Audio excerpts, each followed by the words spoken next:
The event, we'll be introducing our fourth speaker for today, a very lovely looking young mama. All these are, 30s, 40s, 50s. They are competing with us in terms of looks. Allow us to, show us the way. What is the secret of looking this beautiful? So I'd like to introduce you to Mrs. Ighodalo. That's a very lovely name, by the way. Um, Ighodalo holds a BSc in accounting from the University of Nsukka, from the University of Nigeria, Nsukka. She's a self-driven entrepreneur with over 35 years experience. Driven to fulfill her passion for design and execution of exquisite interiors with locally manufactured furniture, she established Design Options Limited in 1987. Please, if my voice is shaky, it's because the AC is getting to me. Sorry. I'm not designed for Canada.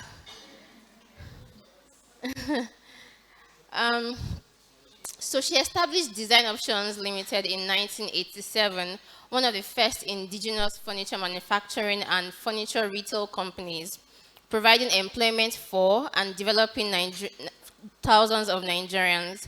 Under her leadership, the company grew to become a household name, generating revenues of ₦1 billion at its peak and receiving several awards over the years. Ifeyiwa has contributed significantly to the real sector growth in Nigeria. She is the CEO of DO2 Designs Limited, which was established in 2012 as the preferred one-stop shop for all interior solutions. DO2 has realized immense growth, and in 2019, it opened the doors of flagship store in Commercial Center of Lagos, 4 floors over 1,300 meters square, a first of its kind furniture showroom. Please, just give an applause for that. It's not easy. It's not easy to set up a company in Nigeria and it's flourishing. It's not easy. Please, another round. She's a woman again. Please, it's not easy. The brand is swiftly rising to become a market leader in the local furniture manufacturing industry, using highly creative interior design solutions and providing unique quality products and services to its individual and corporate customers. DO2 is well regarded in the industry and has also received several awards. She's the current chairman and advisory board of Buka Hospitality Limited, a founder and a past chairman of the board of trustees of WheatBaker.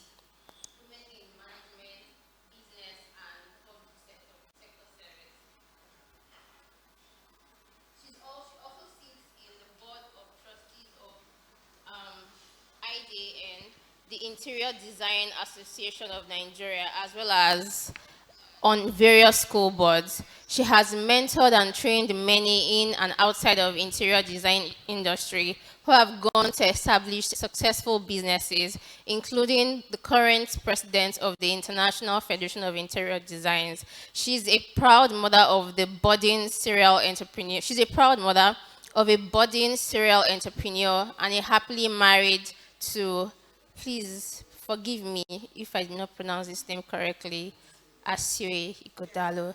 Please, can I appeal with a standing ovation? Let us welcome the formidable Ighodalo.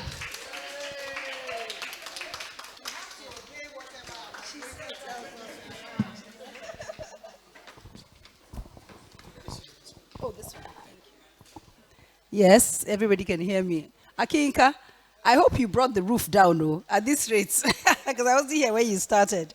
Thank you all very much. Thank you so much. You said these women, where is my girl? What's your name again? Adesola. You said women in their 30s and 40s and 50s. You forgot women in their 60s, right here. Women in their 60s, right here. It gets better. I remember an aunt of mine once said to me when I was going through menopause in my 50s, I said, Auntie, how did you cope? But she was in her 70s at the time. She says, my dear, it gets better. And indeed it does. So we just have to stay. Okay, now, when my sister, Olamide Balogun, well done, told me about this thing, and I said, what's the topic? She said, disruptions. Disruption. I thought, what do I know about disruption? So she advised me to tell my story because my life has been one of disruption. I'm happy I was able to listen to my brother Kinka. I'm also one of his sisters, FYI. I'm happy I was able to listen to him. He said a lot of what I was going to say. There are only one or two slight things that I have a slightly differing opinion, and I'll tell you guys later. But generally, he said mostly what I want to say. So I have, what you said, tell my story. So I had my story from childhood through teenage, through marriage, and then my career. So what I'll do is I'll start with the marriage. Then I'll go back and tell the story from the beginning and then bring it to the end. So we can see God's hand in everything. God is my disruption. That is the honest truth. So I have a passage here, which even before I knew of this passage, as you'll see in the early part of my life, it speaks to me. And you know how when you're waiting for something, God has a way. If you're waiting in the right place with the right, what will I call it? With the right attitude, he has a way of speaking to you and you will hear him.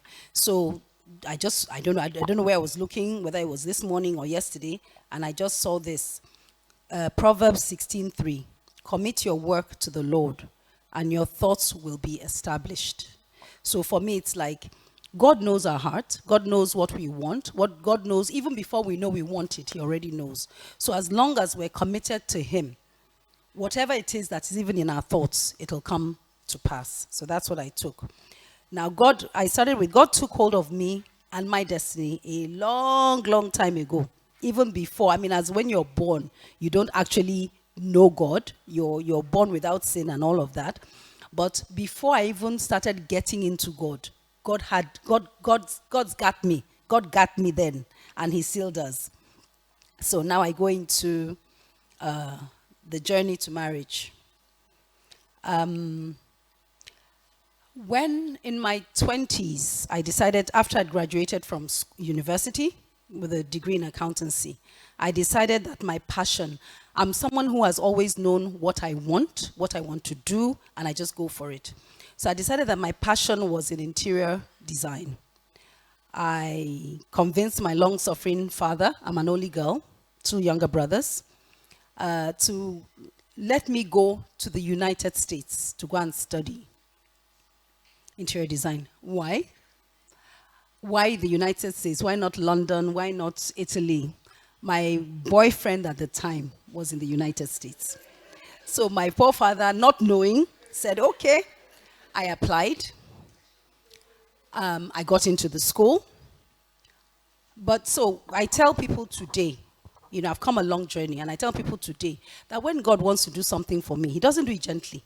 He grabs me by the scruff of my neck, and then he yanks me to where I'm supposed to be. He doesn't tell me that, oh, go carefully here, go this. He just grabs me and he yanks me. So there I was, all set to go and study in the United States, and God just grabbed me at the age of 24, 23? Yeah, 24. Grabbed me just before my 24th birthday, and he yanked me and dropped me in England. Now, I had met my current and only husband.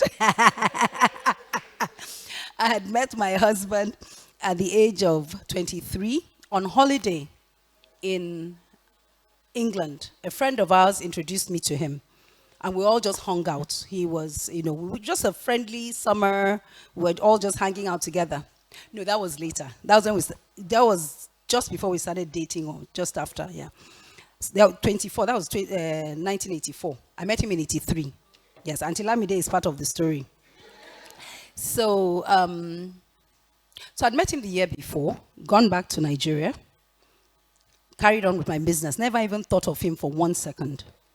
And then, as I was yanked and dumped back in London, which is where God planned for me to be from the beginning, another friend of ours came into town, Amma, and came to toast me, as you call it now. For us, it was chase me. And he said, oh, let's go for dinner or something. I said, oh, sure. We went for dinner. We went to watch a show. Then he said, there's one of my friends who I was supposed to be hanging out with. And he's been waiting for me. Let's go and pick him up. So we got there, and I thought I recognized this boy. Now, the most distinct thing about my husband when you first meet him is when he speaks, his voice. He has a very deep voice. And so when I saw, yes, my dear, that's what I thought. Sorry, there's someone here who is cringing. I'll introduce her to you later. I can imagine her just cringing at what she's hearing. When he walked in, I wasn't sure it was him. But when we talk about men, so I'm going to diverse a little bit. You talk about men, the greatest thing about my husband is that he is a good man from the top of the hair on his head to the bottom of his feet. Recording and stopped. He has always been. Uncle Akinka talked about consistency. He has been consistently good. Now, because he met me this second time in the company of a friend who probably sent him a message that, I'm interested in this one. So when he walked into the room, he didn't even look at me. That is how good he is, because as far as he was concerned, I was off limits. Recording in So progress. over his shoulder, he tossed over his shoulder, "Oh, hi, I'm Aswe." If he had looked at me, he would have remembered that he had met me before. So I was speaking to his back, and I said, are you not Ighodalo? Ighodalo. That's, at least I remembered a little bit of his name. And he said, no, actually, it's Ighodalo, in that his voice. So I said, I met you last year. Then he turned and he looked, and of course he remembered. And we all went and we hung out, the three of us. But that day, what I realized was, I wasn't, the young man who came to take me out, he was an old friend. So I wasn't really interested in him for any more than friendship. But I thought, I'm not doing anything. I didn't have friends in London. Let me go out. But again, this is God ordering our footsteps. So we hung out, and I found that, I enjoyed talking to this other man, young man. I enjoyed dancing with him. And unfortunately for the one that came to carry me, he then went back to Nigeria. He was on holiday. And that left me and this other person. But even then, nothing happened. And we went our separate ways. Then in school, when we got to, in school, I had a public speaking class. And they said, we needed to conduct an interview. We needed to interview somebody. I remember what I said about the voice. So I initially thought, because the young man, I didn't really know him. I didn't have his number. He didn't have my number. So I said, let me speak to my uncle, whose house I was living in. Let me ask my uncle if he would do it. But my uncle had to travel. Again, God ordering our footsteps. So I said, I remember this young man. So I knew friends of his, and I got his number. And I said, would he be kind enough to do this interview for me? And he did. So that's how we reconnected. Then he left for a little while, came back to London. He had to go to Nigeria for a friend's mom's burial. Came back to London, and then we started talking to each other. Now, the rest is history. I'm trying not to use up all the time because the story is long. What I found the first time I met him, the very first time I met him, I noticed his voice. And then somewhere in the back of my mind, you can't believe this, I'm meeting this young man on a hot afternoon in London, Russell Square, with Sam. And then I said, this young man has a lot of potential. Just the way he was talking. Nothing else to base it on. At that time, again, I wasn't interested. But later. Now, when I got to know him, I began to see the goodness in him, like I'd said. So when Uncle Akinka was talking about choices we make for us women, I could see his goodness. It even came out a lot later. When we came back to Nigeria, we started dating. He was very family oriented. I had my cousin, two cousins, two friends living with me because my parents, I'm from the East. My parents lived in Enugu. So I came over to Lagos for me to start my business. But my father said I had to get a job first. That's why I said my long-suffering father. But he let me come to Lagos as soon as I got a job. And I had a place of my own, which was rare in the 80s, that a young woman would live alone outside marriage. But my parents were quite progressive, let me put it that way. And then they had a lot of trust in me. So I had all these, my cousins and my friends living with me, and sometimes it got too much. I remember the day I said to him that, you know what, I've had enough. Everybody should just go. They should go. I don't care. They should just leave. I want my peace and quiet. And he said to me, no, you can't do that. They're your family. These are the things I remember. So like Uncle Akinka says, those things they say, those things, the way they behave, these signs are there from the beginning, but sometimes we choose not to pay attention. So I saw his goodness, not just in that instant, but even with his friends. That's his goddaughter right there. That's one of his goddaughters. Together we have a total of, I've lost count, about 25 godchildren. So what, I can't say what really brought us together. Maybe initial physical attraction. I've always wanted a man. I preferred men who were tall and dark. He's tall and dark and handsome. Yes, dear, thank you. And I don't know, maybe he saw some physical attributes. But what really kept us together and then started us on this journey was a shared vision. And our shared vision, I would say, is not to conquer the world, nothing like that. Just to do good. Just to do good. The goodness we saw in each other brought us together and has kept us together. Now, going down the journey of marriage now, he's a very, very strong man. I'm a very, very strong woman. So like Uncle Akinyika says, who do you think is going to? Me. So when I'm with him, in fact, somebody said to me many years ago that I'm totally different when I'm not with him as in when I'm in his presence. Because both of us cannot. So I do this. Of course, for years, he didn't realize I was doing it. But now he's seen it and he's come to appreciate it. So again, it's a journey. It's a long haul. It won't happen today. It may not happen tomorrow. But eventually, trust me, if you have a good man and you're a good woman, it'll happen. When we started out, we were both working. He was working for Chris Ogubanjo and Co. Some of you would have heard of Pa Ogubanjo. He was buried a few days ago. We were both there. Now, this is my husband. He has a new journey he started that takes him all over the country.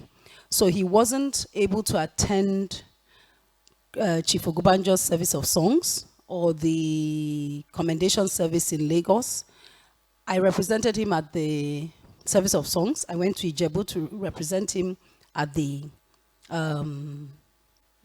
funeral service and the party afterwards. So again, it's a partnership. That's the next thing I will eventually come to. We support each other. He flew back from Abuja, my husband, he got in at about 6 p.m. By 6:30, I was already in Lagos, back from Ijebu. He got into his car and drove to Ijebu. He got back to Lagos, to the glory of God, at about 11:30.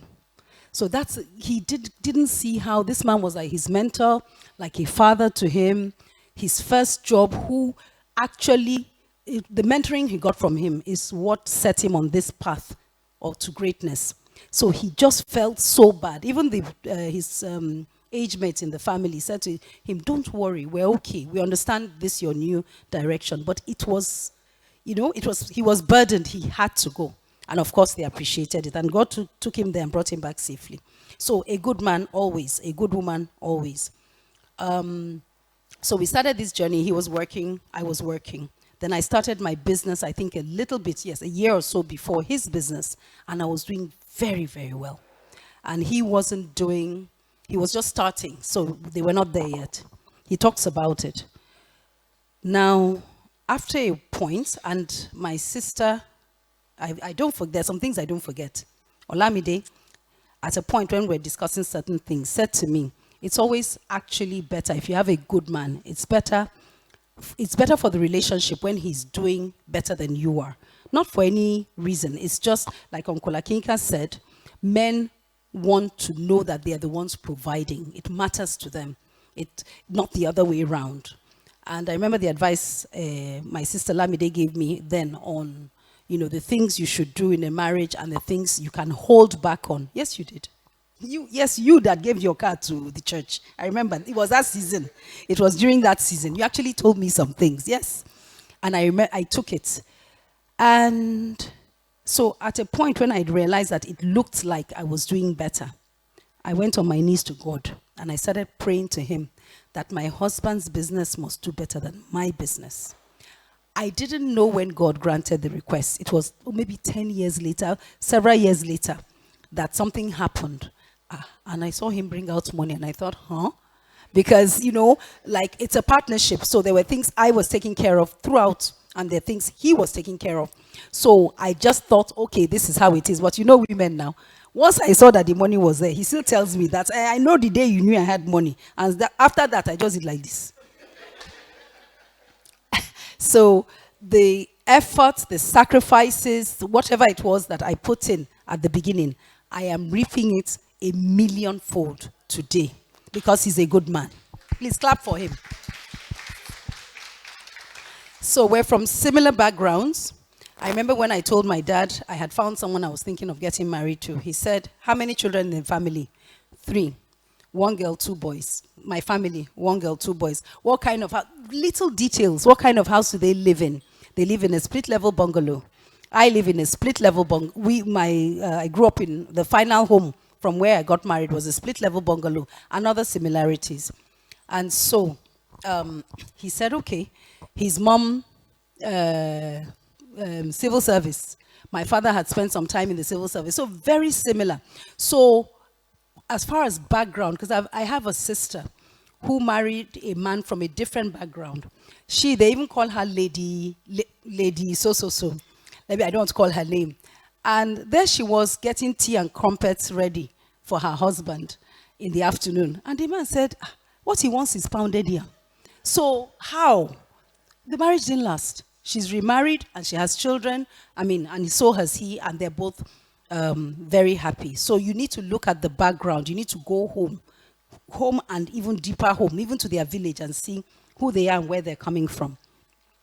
In our own case, I trust him implicitly.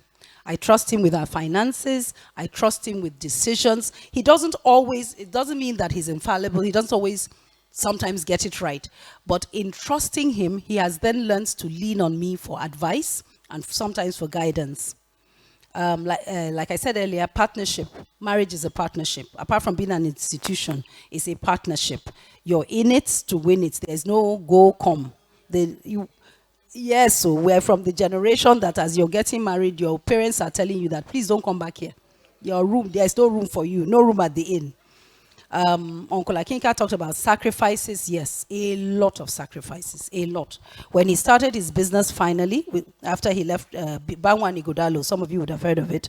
After he left Chris Ogubanjo and Co., I know the sacrifices I made. Most of them, my time, and the majority of it was my time alone without him because he was working. It was a journey. But the good thing is, like I said, eventually now he appreciates it, and that's enough for us. Young ladies and gentlemen, I'm not just speaking to the ladies, I'm also speaking to the gentlemen in the house. I'm only seeing 1. They said they were 2. Okay. Yeah, okay. Where's the 3rd one? I've seen 2 here. Oh, okay. I was looking for young men. So, for the women, and I guess for the men as well, you know what you stand for. You know who you are and what you stand for, and you don't negotiate that. Like Uncle said, pride is different from ego. Pride is in knowing who you are, what you stand for, and what you will not stand for. And then you don't have to be confrontational or aggressive, but then that needle doesn't move. I'm going to address one of the things Uncle Akinka said about men when it's time and all that. In my own case, that's why I said in some cases, mine is slightly different. I believe that from my experience that men know exactly what they want. When they're going after a woman, some will decide it's the looks. Others will decide it's the way she cooks her jollof rice. Others will decide it's the way she takes care of him in the bedroom. Others will decide it's the way she speaks. Whatever it is, she's hardworking, she's caring. Those are the things they put together before they pick their bride-to-be. But I think that women, on the other hand, don't really look at those things. Is he handsome? Can he dance? Does he have a car? You know, things like that. So you need to be careful what you're looking for. Because, you know, they say be careful what you ask for, what you wish for. It is what you wish for that you will get. And I forgot one other thing. Please don't try and change him. You don't want anybody changing you. You like yourself the way you are. So please don't try and change him. It is that package that you picked up that you're going to gift wrap and keep under your Christmas tree. It's not going to, you're not going to open it and something else is going to come out of it. Okay, then to men and women. Men, I'm responding a little bit again to what Uncle Aki, no, this is not Uncle Akinka's response, not yet. Men, I find, are very visual. Men respond to visual stimuli. They see an attractive woman, like Uncle said, they will notice. It's not that we don't notice fine men or tall and dark men. We do. Like you said, we're not blind. But men are visual. But women respond to what they hear and what they feel, how you make them feel. So men are visual. And on that, I'd like to, I would then add that it is, if you were like this when he married you, it's not easy to be like this in 20, 30, 40 years. But that's this that he saw and he liked and he married. Then it's fine. So just like we don't change them, we don't need a man to marry me and I'm 5'4", and then he suddenly wants me to be 6'3". It can't happen. So women, try and maintain your looks as much as you can, whatever the way you were. If you wish to improve on them, but no augmentation, no implants and all of that. We don't agree. Everything, natural nails. Everything natural. Good men prefer authenticity. They want the real, genuine you. So don't hide it. This is who you are. Take it or leave it. Before my husband and I got married, he saw the good, the bad, and the ugly in me. And he still chose to marry him and me, and vice versa. So let's not pretend. It only creates problems for you later on. So it's important in your marriage, you maintain your looks, you maintain intimacy, even if it's just even in conversation. You maintain friendship and build on the love. Like they used to tell us when we were younger, love is forever. Passion fades. And when the passion fades, what keeps you together is your friendship and your shared vision. So now to some of the things Uncle Akinka said, the needs, he said that men like respect and encouragement. But guess what? So do women. I even prefer encouragement and respect. Those of the young ladies that know me, they know Deborah and Bella, the one thing I don't negotiate is my respect. Whether it's in the office, whether it's in my car, in my house, wherever. And from my husband, respect is paramount. Before you look nice, you don't look nice. That too is, I mean, I have a mirror, you know, so, but then let me tell you where it pinches. When I'm going out with my husband and I know I'm looking nice and he doesn't say anything. Wait, no, that one, it hasn't started pinching. Then we are out and then there's a woman, maybe a friend or a sister. And I can see that, my sister, you look very nice. And then I look at myself like, hello.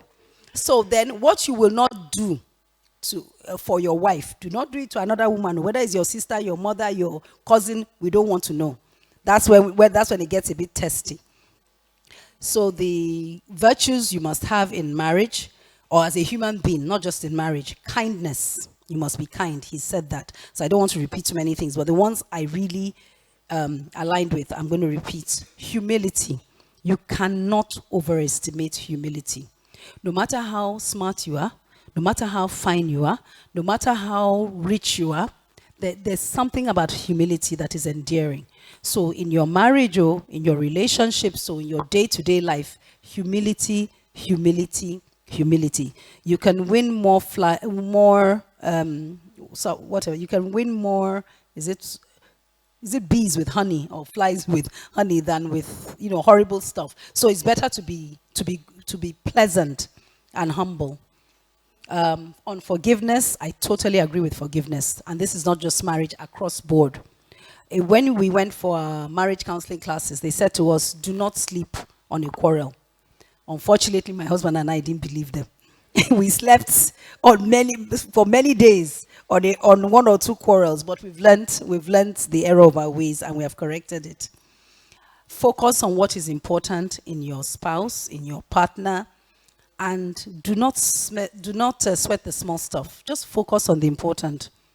I remember early years of marriage, maybe a year or two of marriage. He did this, he did this, he didn't do this, he did that. And I took it to someone close to him that, I don't know what to do. So when I finished my litany, the person said to me, this person you're talking about, is there not one good thing about him? And of course, with egg on my face, I was like, yes. Okay, so let's focus on what is important and, downplay that which isn't, or that which is not as pleasant. It's better, how they say for Christians, the light of God will shine through you. If you're a good Christian, others will emulate you. They want to know what makes you so good. The same thing. If you're good, even to somebody who is not really behaving themselves, that light you are shining on them, eventually it will, how will I say, it will envelope them and they will begin to be good in return. So try and change people by your behavior, not by forcing them to change. And in marriage, commit, and then commit again. You're there for the long haul. When you marry a man, you marry his entire family, like Uncle Akinka said. And the Ighodalos can testify. You marry the entire family. On my wedding day, when we went to my father to pray for us, he said to me, Ifeyiwa, my daughter, you are no longer a Chibo. You are now an Ighodalo. Forget about the Chibos and everything to do with them. Those were his words. Of course, I didn't take him that part. I didn't forget about them. But I understood the message, which is when you marry, you become that person. It's not just the name you take. You take everything. So not too much running home to mommy. You're there, and you're there, and you're there. That's where you belong. You will still maintain your relationship with your family, but this is now your family. Where for women, look at the relationship between your husband or your husband-to-be or your boyfriend and his mother. The way he treats his mother is the way he's going to treat you. If his mom is no longer alive, look at his relationship with other older women.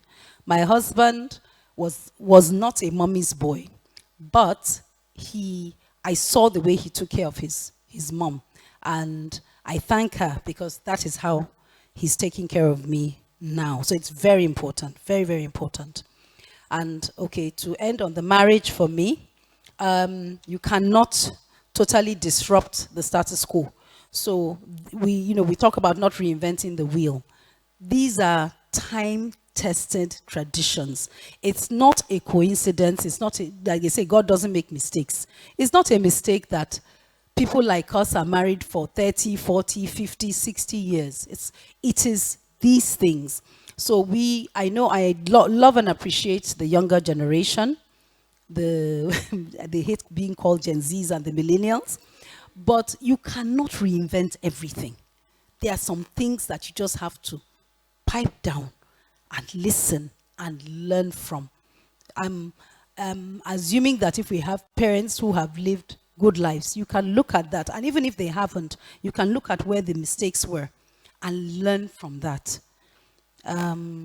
So I'll go back very quickly on disruption to my childhood. This is not disruption, yes, but I'm the first child, first grandchild on both sides. So responsibility has always been mine. My husband is the second child, first son, but somehow responsibility in the family has always been his. So we share. Because if I have somebody who doesn't understand responsibility and I'm saying, out of this my money, I want to do this for this person and do this, he'll be like, this money is for us to spend on ourselves. So you really must have similar backgrounds. Now, for God in my journey, I have always been first in my class. So what we would call intelligent. I used to think I was lucky because I didn't read much, primary school, secondary school. But later, by the time I got to my early 20s, I realized it was grace. That is actually what it is. Like I said, I was groomed for leadership from birth, being the first child. My mother caned me, disciplined me. My father mentored me into who I am today. My teenage years, After I'm from the East. After the Biafran War, my father decided to take us all to the United States, and I lived there for 4 years. He went to study to do his MBA. I lived there for 4 years. That was the first, for me, major disruption, because living there, there was no house help. So I learned to become self-sufficient and hardworking, and to care for my younger brothers. So first disruption. Second, we came back. My parents wanted me to go to school in Lagos. My mom was in Lagos. My father came back a little after us. I couldn't get into it. Long story, I couldn't get into any of the schools because I was in Form 3. I ended up in Benin. Went to a secondary school in Benin for a little while, and then went over to Enugu. In Enugu, I learned how to speak Igbo, because we traveled. We didn't really live in the East before the war. We traveled all over Lagos, Ivory Coast, different places. So I hadn't learned how to speak Igbo. So God brought me back to Igbo land, and I learned to speak my native language. In university, the career decisions I took were also forms of disruption. I won't go into those. But it was in university that I decided, having dated one or two people, that this kind of person is not the person I want. And for me, I don't waste time. Once I've decided, it's a question of, okay, see ya. And so, but having had that experience, by the time I met the right person, one or two things I knew. Why it was in university or shortly after that I decided that I wasn't even going to work for anybody. I was going to run my own business, which is why I came to my father after YouthCon. And I said, "Oh, Daddy, I want to go to Lagos. I want to go and start a business." And he said, "That's not how they do it. You will go and get a job. You will be disciplined. You will work. You will learn structure."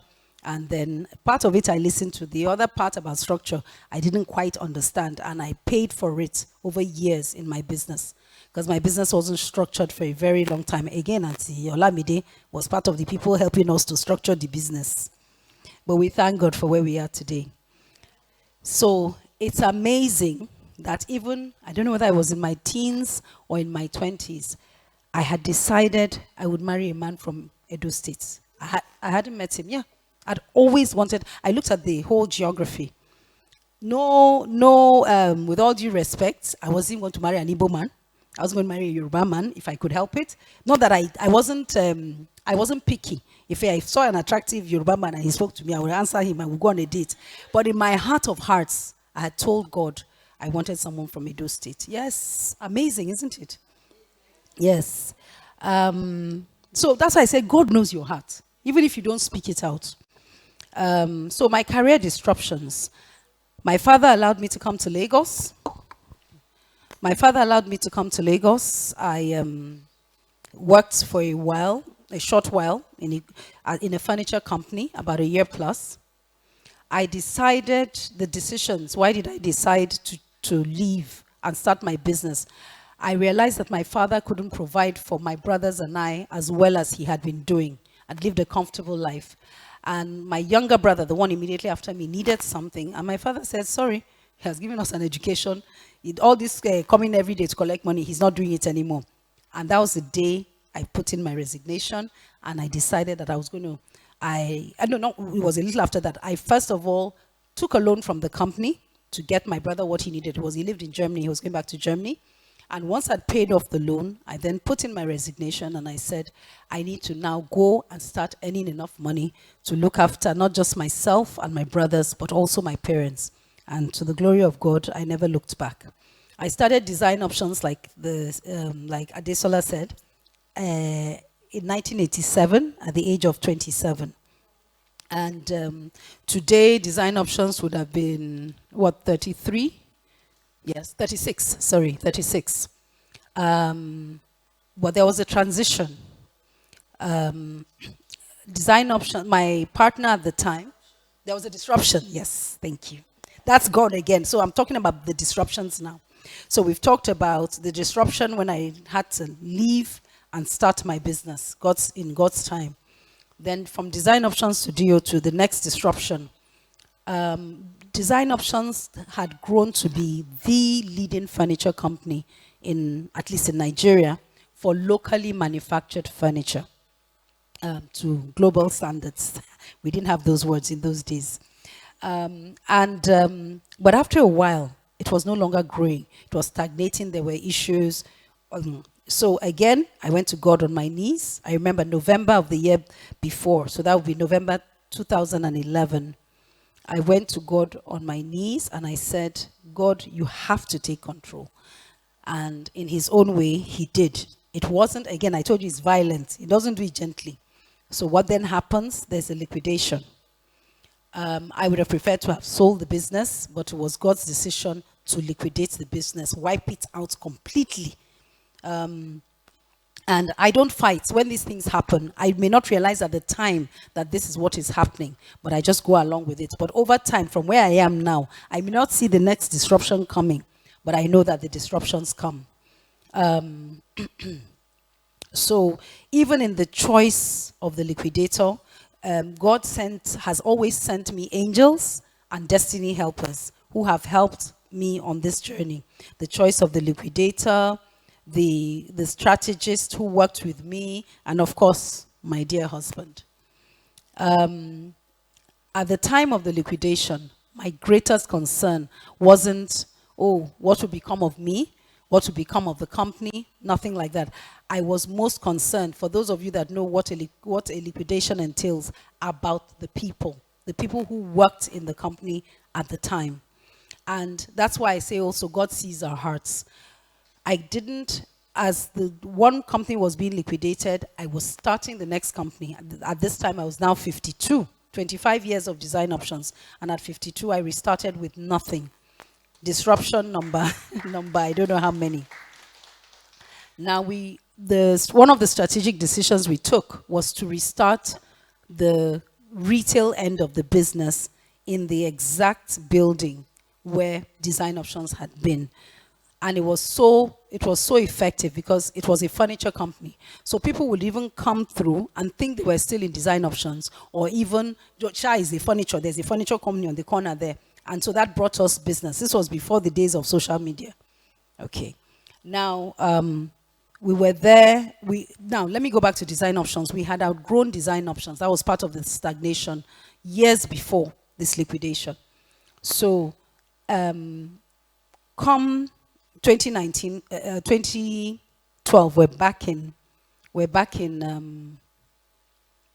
2013, sorry. We're back in 292C. But we had outgrown it. I had said again to God in my heart, the same heart that told him about Edo State, the same heart that told him about so many things. I'd said to God in my heart that I wanted, and then I'd spoken to a friend of mine who was a real estate developer, business person. I'd said to her that I wanted a shop on 3 floors, literally. Ground floor maybe for office furniture, next floor for this, the other floor for that. And then when I was told that the owners, the landlord of 292C, the Baba who owned it had died, his sons decided to develop the property and they gave us notice. I started running around Lagos looking for a place for DO2. We're now DO2. And everywhere I was looking at was on 2 floors. I had forgotten my discussion with God and my discussion with even man. I kept looking and looking, and each time I would find a place, at the last minute, they say somebody has paid for it. Each time, it happened about 4 times. The last one was just too much for me. They dragged it for 2 months before they told me, sorry, somebody just, he said my partner collected money, didn't tell me. I was actually in a meeting, and tears were running down my eyes. Again, God and his disruption. A week or a few days later, I got to 292C and I took the keys from my driver and I said, go and walk around the whole of VI. Take a taxi, I don't care. I don't even think we had Uber then. Until you find a place that is available, don't come back. He comes back to me with a building on 4 floors.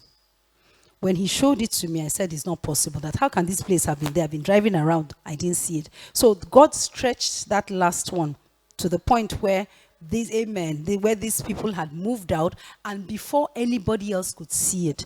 When I finally got the place, there are 3 people that I know in business who said, one said he went on holiday, that he said as soon as he comes back, he was going to come and pick up this place.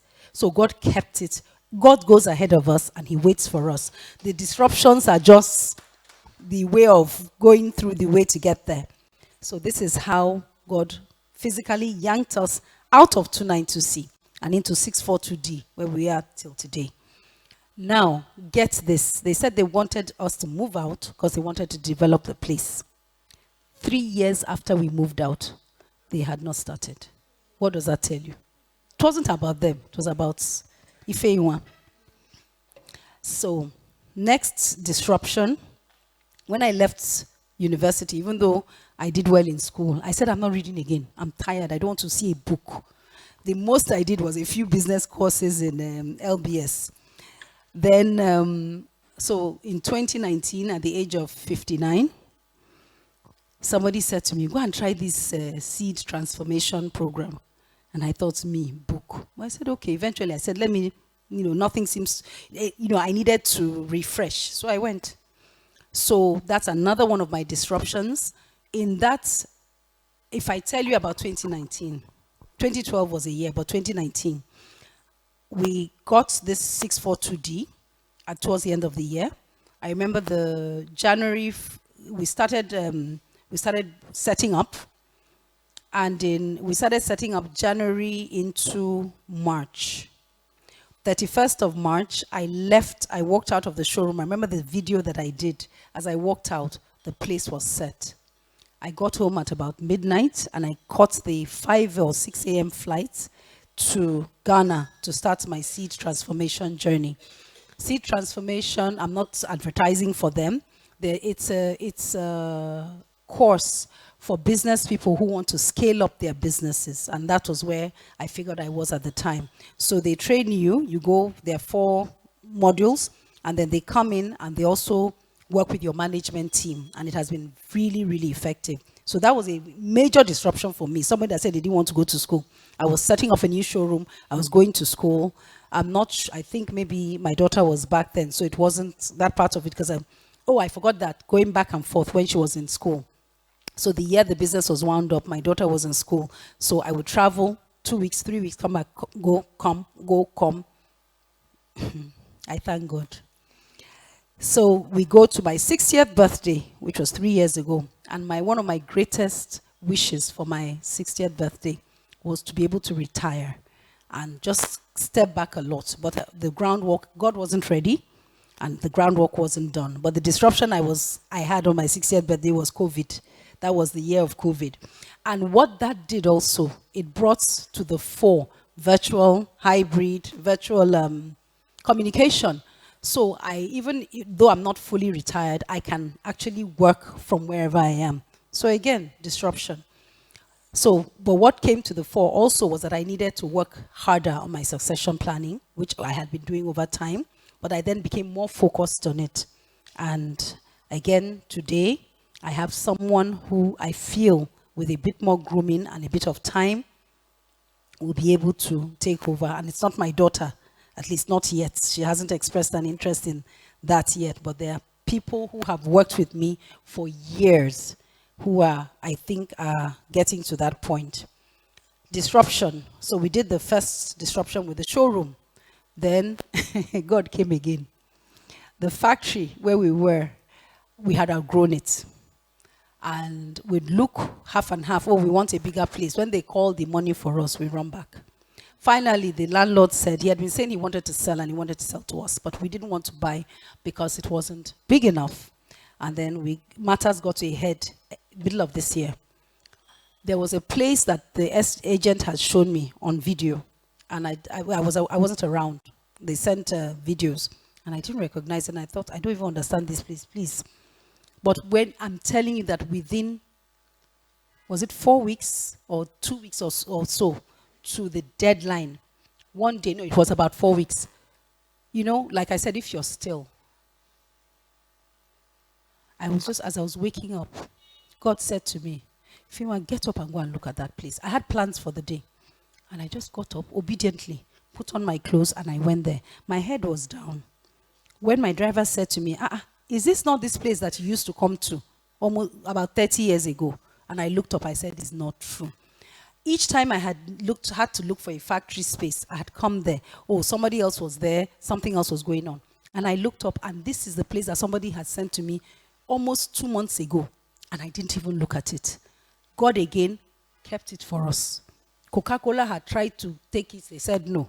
These Chinese people had come, they said no. And God kept it until I got there. So, hallelujah.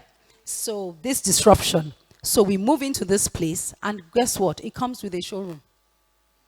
It was a furniture company back in the 80s and 90s. Comes with a showroom. So, God not only wanted to move me into a bigger place, but He also wanted me to expand the retail part of the business. Another disruption. So, you just have to learn to trust, learn to communicate with God in your spirit, in your heart, in whatever way. So I will then end with giving back and then connecting a few more dots. So for giving back, for my husband and I, we have mentored a lot of people. He's constantly mentoring. We've lived to a certain extent a life of service, because I say to people, my business is not so much about the size of the business, it's the size and number of the people who have worked with me, who have gone on to do bigger and greater things after their time with me. One of them is here. I know she was hoping I would mention her, Bella. Bella worked with me in Design Options, she's worked with me in DO2, and she's remained my daughter through it all. I had mentioned this to her, but when Mrs. Balogun said that it's for the younger, unmarried, etc., I said, well, I obeyed, I'm obedient. So I told them not to come, but she said she wanted to see me, so she came all the same. But I will say that this messages, when you said they shouldn't come, I told them, okay. Oh, I didn't get that. No, I didn't get that. No, I didn't get that. So I just told them not to worry. Yes, because we do need it. So she's married with 3 children. But she's here. She's a career woman and everything. So, so there's that. So service, mentorship. So now at the end, let's go back to that boy from Edo State. Let's go back to how many months of a year in Edo State. Now my husband, who has been a technocrat all his life, has decided that he's running for governorship of our state. So see how God again has gone ahead. This girl, I'm not from Edo State, but at least I know about Edo State because I went to school there for a period. So again, God is there. You just have to make sure you're seeing Him. And then when the disruptions come, just stand in faith and know that God is taking you somewhere. So last but not least, what Uncle said, that in marriage, in life, in everything, you want to end up with peace. I have peace now. Joy, I have always had joy. I've had sad days and not so good days, but the joy remains, and the ever after. And God blesses us, all of us, so that we can bless others. Thank you.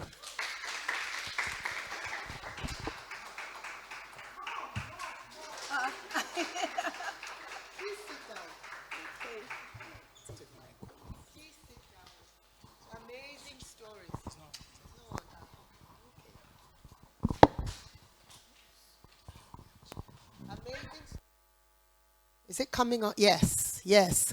Amazing stories all around. And one thing I think you brought out there is that we cannot have life without disruption. The best laid plans, right? And I think Yomi said that. She got it out of scripture. And she says, that there are many plans in the heart of man, but, and that but is the disruption. You've told us a lot about, disruption.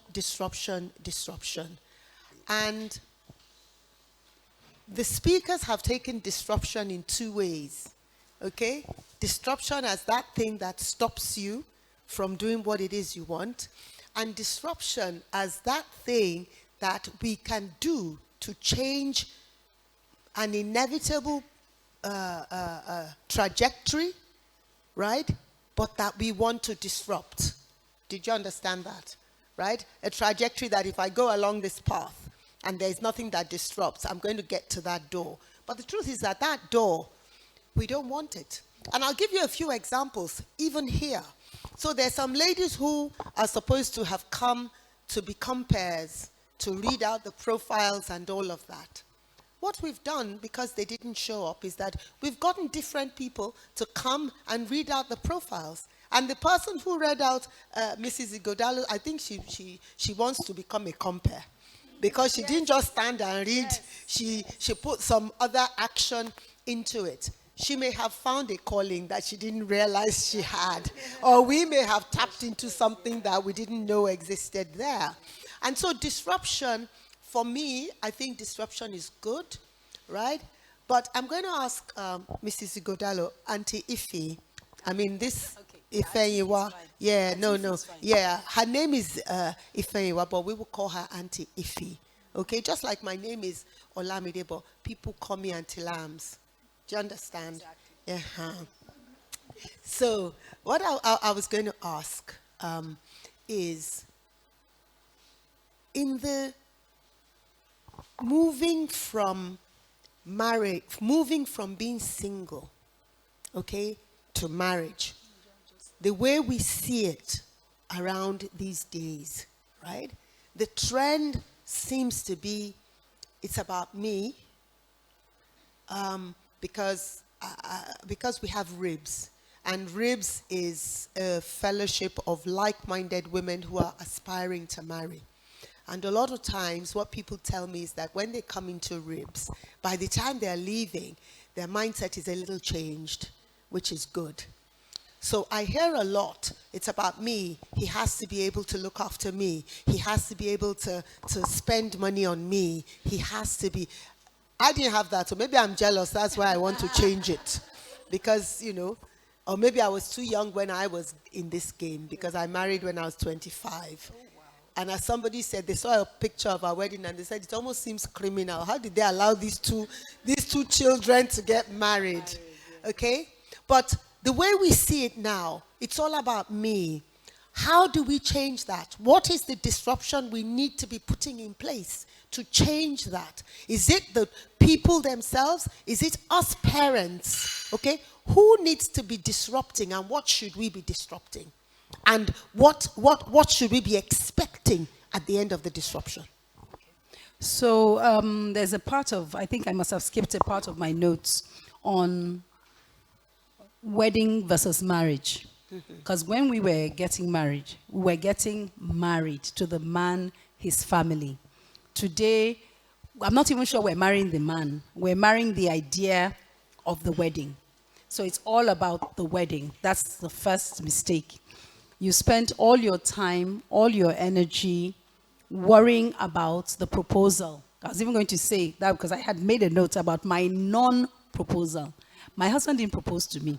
We just kept going on that journey, and he actually went to my father in the village to say, so traditional, I want your daughter's hand in marriage. I'm like, I'm standing right here. But I caught him 25 years later. On our 25th wedding anniversary, he took me to church. And the lady said, it was a lady pastor. She said, what do I want? I said, I want a proposal. So she said to him, get down on one knee. Different ring from the one we started out with. And that's what we did. So disruption, I think it's both. The parents, speaking to the women here now and the men, I wouldn't be speaking to your parents because you're already where you are. And I can see all the women in this room were strong women, a bold, strong young man sitting through this entire session. So that disruption would have to start with you, for yourselves, a reorientation of your thinking from everything you've heard from all the speakers today. And then, as you then start your own families, you'll be careful to raise your children the right way to ensure that that disruption is also in them. For the parents, they're not here now. I still think for people who are of this age, I think the parents have done their bit. But what we can add for the parents, but they're not in the room, is like the story you told me recently of a young lady who got married, was pregnant, 4 months pregnant. Her husband cheated on her, and she Her husband didn't cheat on her. She saw a text. text. Her husband. Okay. We don't know. I mean, We don't know. we don't know yes. whether he cheated or not. Okay, that was my even my assumption. So her husband, she saw a text on her husband's phone, and she packs up herself and the baby, the Tommy, and leaves. Goes back to her parents' home. Her parents then finally take her to England. Her husband made then one or two attempts to, beg, to reconcile, and even the parents said no. Like I said, we're of the generation of once you go, don't come back. It has to be really, really dire. Your life is at risk for you, and parents in our generation to consider letting you back in. So by the time the child was 2 years, he'd made efforts to see the child, couldn't see the child. And then when she was now ready and said, oh, now she's ready to reconcile, he'd marry somebody else. So you see, that is for the parents. This is the kind of parent you don't want to be. So, I mean, that's what I can say. I think the disruption is across board. Those getting married today, those who are even already married, rethinking the approach to, which is why we've all spent time talking today. You can see, like I said, my husband is very strong. I'm also very strong. But there are some things that I come down for. When it's really important and really critical, I put my foot down. And he knows that once I put my foot down, we have to negotiate it. The foot doesn't just come up like that. But generally, I just support it. He supports me a lot. So I would say the disruption is in you. You're all adults. We're not going to take you back to nursery school and start teaching you again. Look at successful marriages. Like, luckily now, mentorship was in one of my notes, but I decided to cut it short. Our parents were our mentors. But now you have access to a whole series of mentors. You have fellowships like RIBS and other places. So look for what you need from those places, what will make your marriage or your relationship successful, and then disrupt yourselves. Because I don't think anybody's going to come and do that.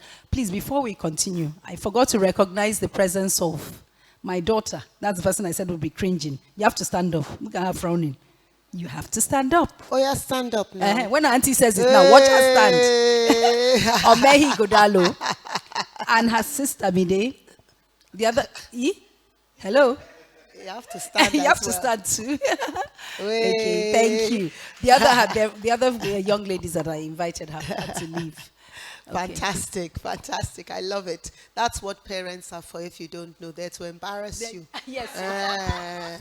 So in case you don't know it, you better know it now.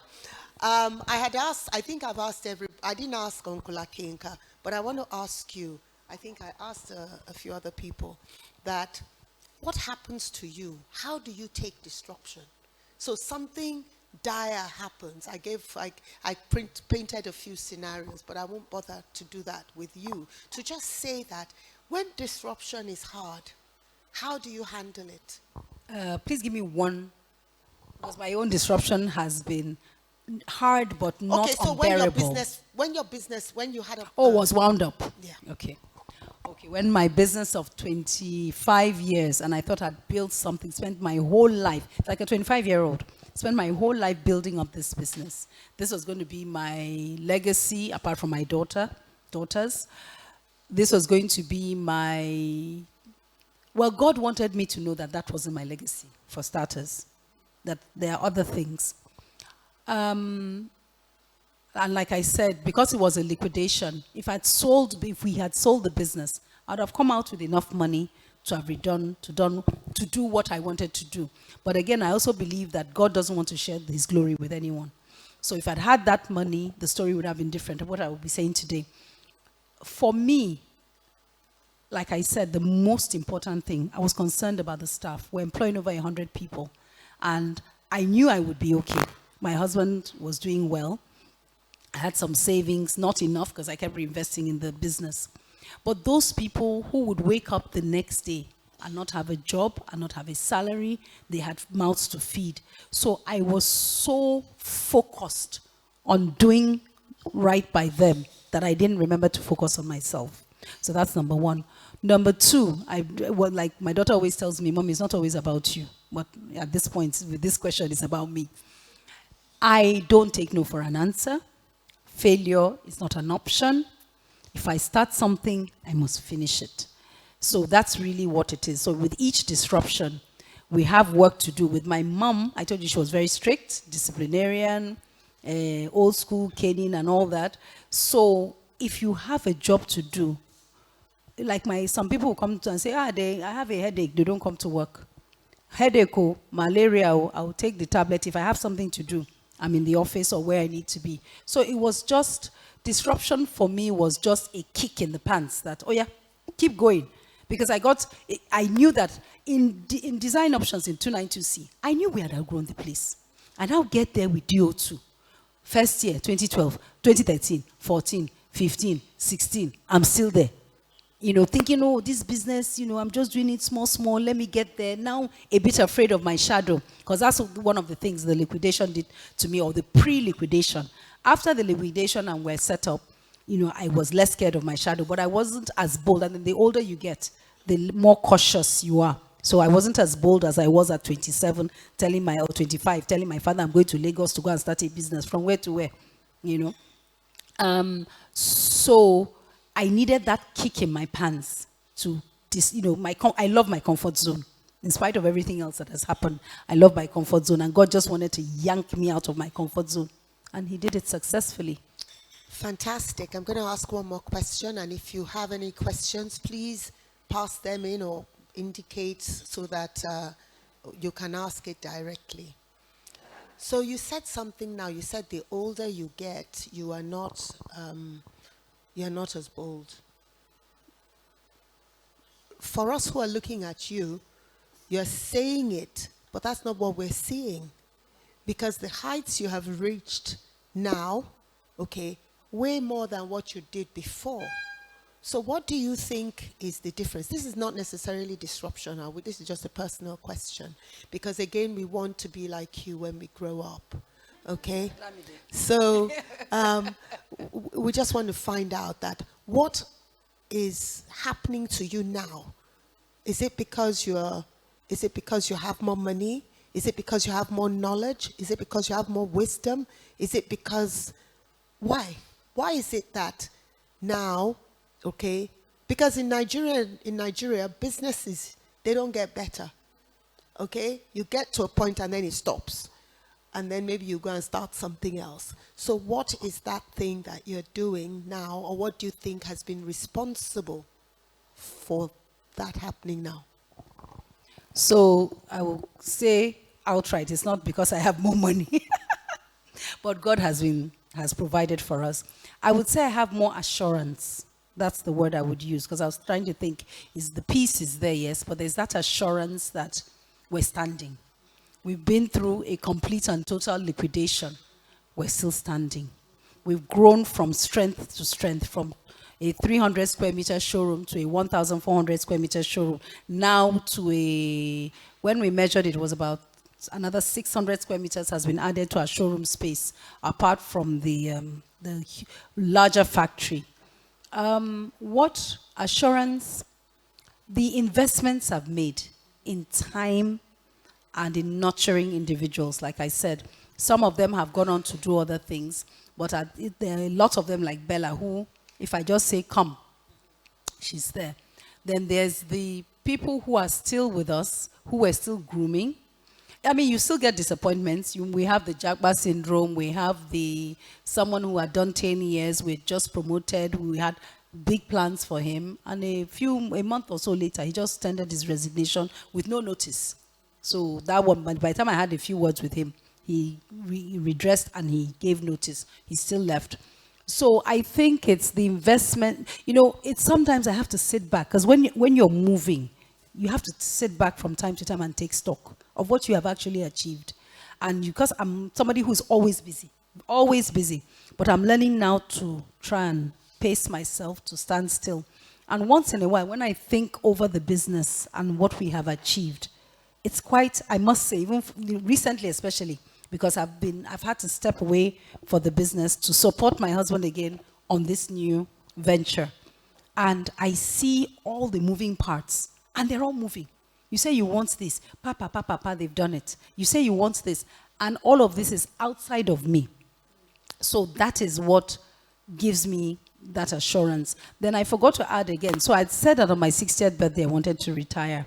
Not retire from life, but retire from active duty in my business in DO2. So what has God done now? He has used my husband and his governorship plans to physically yank me out of DO2. About a month ago, I handed over temporarily as well acting in an acting capacity to one of the older, longer serving women in my company, and she's doing amazingly well. Once in a while, I go and peep into something. The comments I would have made in a particular situation, I just let it, like Michael Jackson said in the making of Thriller, you let it simmer. So I let it simmer. And by the time I come back, because I'm one of those fast fingers. If I see it, papa, I've done it. So I just stay away. And I see that she's given exactly the same answer, or even a better one than I would have given. So again, that's assurance. So even as I start this journey, I mean, I haven't even touched my office phone today. This is the longest kind of time I would have stayed away. But things are working. Yeah. So I'm Yeah. grateful. And I think I asked that question because I think the more disruptions you have, the better. Now, I'll tell you what a pearl is, okay? I'm sure a lot of you know what a pearl is, right? It's something you find in a clam. And how is the pearl formed? The pearl is formed by sand getting into the clam, making it become irritated, okay? And so we would say that disruptions are like irritations that come in to make the pearl, okay? Without irritations, without disruption, the pearl will never have been created. And so the truth about it is that we're looking at disruption from two different angles. One of it is that the more disruptions you have, the better and the stronger you can only become. Yes. The second is that how do we make things end in a better way than the trajectory that they are going right now? We don't want, Uncle Akinka says he knows people who are married 3 months. Okay? That even if it was for the money spent, at least try and do 1 year. Just try. There's this joke I saw on Instagram. Somebody said, don't you try to divorce. I bought a shoebi. I did makeup. I paid for gele. I wore shoe. I'm invested in this wedding. You cannot just end it without me. So the other side of things, saying that what are we going to do to disrupt the status quo, is that we just need to disrupt it. We need to disrupt it by the renewing of our minds. Okay? I hope today most of you have heard the reality of this thing called marriage. In Ribs, marriage is a thing you do in life. It's not the only thing. And I love the way Mrs. Ighodalo, Auntie Ife was, in my marriage, in my career, in my this, because that is life. Marriage is not the only thing. But who you are in marriage is who you are in career, is who you are as a friend, is who you are as a mentor, is who you are, whatever line you take. We're not different, okay? And who you are before you marry is who you are in the marriage. Which is why in Ribs, we always say, we look at the Proverbs 31 woman, and we say, at the beginning, it says that her husband's heart safely trusts in her all the days of his life. Whose heart is safely trusting in you? It's not until you marry before somebody's heart safely trusts in you. Who is your friend? Who's your sibling? Who's your colleague at work? Do their hearts safely trust in you? Or do they feel that the minute they tell you something, it's going to be on CNN? I was going to say something. You touched on something. You had asked a question earlier. Why do we go into marriage? Uncle Akinka said, I love what he said about love. Love is something like deciding that you're going to do what is best for that person or something. And this going into marriage, young women, even young men going into marriage, wondering what that person will do for them, whether it is physically, emotionally, or materially. It's completely wrong. You should go into marriage thinking of what you will do for the other person. And if both of you have that mindset, then it works. It works. So that's part of Fantastic. part of it. I think. And we're just going to end up praying for you, like we do, like we would like to do. Okay, and even as I look at you, I see you seated with a lot of crystal figurines round about you. You know, obviously I see flowers because I know that you love flowers. But it's you have trays of little crystal figurines. You are an intricate person, but you like intricate things. You deliberate a lot on whatever it is that is coming from you. So it's like these things are in a tray to be carried and given out. But you've taken so much time. I don't know how crystal is made, but I know that it can't be just anyhow. It's something that takes intricacy. It's something that takes a lot of care, and that is what you have put into these crystals. And so you have some crystals that are being prepared by you to be taken out into the world. I know that you've looked at the furniture business as a legacy. I know that you've done one or two other things, but I think you're coming into a time where whatever you have woven together, whatever it is you have prepared, when it goes out, it will impact lives. Nobody buys a crystal, you know. When I say crystal, I don't know if you understand. They're little figurines made out of like glass, but then they shine all over like a crystal. Nobody buys a crystal and hides it away. Nobody buys a crystal for cheap. Nobody gets a crystal. You can't even treat a crystal any which way. And so those things that you are preparing to give out, they're things that people are going to cherish. They're things that people are going to put up and, you know, they will look at. They're things that people are going to, it's going to mean a lot, not just cherishing or let me look after it, let me keep it, but something that's going to speak to them even as they look at it. And so I just pray for you that even as you prepare these things, even as you're going into a new season, a season of these things that you're going to be giving out, that you will not get tired. Because I see loads of trays. I don't know how you're doing this. Well, I know that, you know, I know that you have that energy. I know this, you know, humanly, not even spiritually. But my prayer is that as you prepare these things, you will do it with precision and you will not get tired. And you are not, and where you are seated is where those things are being taken away. So you are not going to expend time and energy to be running around saying, I need to give you this, I need to give you this. People are going to come to you. And so expect loads of people just wanting to get close to you. Loads of people, not from afar, not who is somebody who knows you.